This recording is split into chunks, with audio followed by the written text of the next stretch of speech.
কিন্তু আপনার শক্ত সিদ্ধান্ত লাগবে, পরিবর্তনের জন্য শক্ত মানসিকতা লাগবে যে আমি পরিবর্তন করতে চাই। We have to change. যুগ জামানা পাল্টে দিতে চাই না অনেকজন। এক মানুষই আনতে পারে জাতির জাগরণ। এক মানুষই বিপদকালে বাঁচায় কাফেলায়, ক্ষুদ্র ডিঙ্গি বাঁচায় জাহাজ অসীম দরিয়ায়।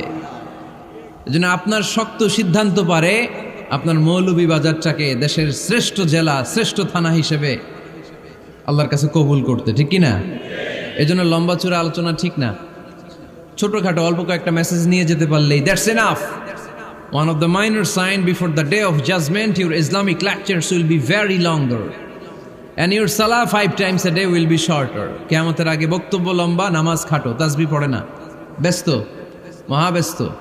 এই মহাব্যস্ততা ছাড়েন, কোরআন সুন্নাহর দিকে ফিরে আসেন। বরকত দিবে কে? বিশ্বনবীর মসজিদে নববীর ফ্লোর বালুর ফ্লোর ছিল, আমাদের ফ্লোর টাইলস।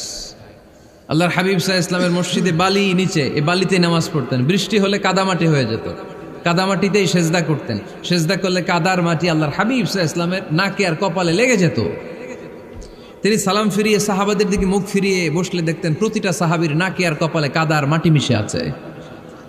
তার মানে প্রিয় নবী সাল্লাল্লাহু আলাইহি ওয়াসাল্লামের মসজিদে নববী ছিল কাঁচা, কিন্তু মুসল্লি ছিল পাকা।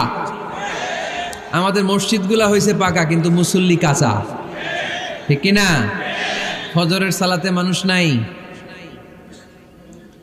ইমাম সাহেব আছেন কে কে এলাকায়? দেখি ইমাম, মসজিদের ইমাম, মাশাআল্লাহ। আপনাদের এইখানে ওই মসজিদে ফজরের নামাজে কয় কাতার হয়?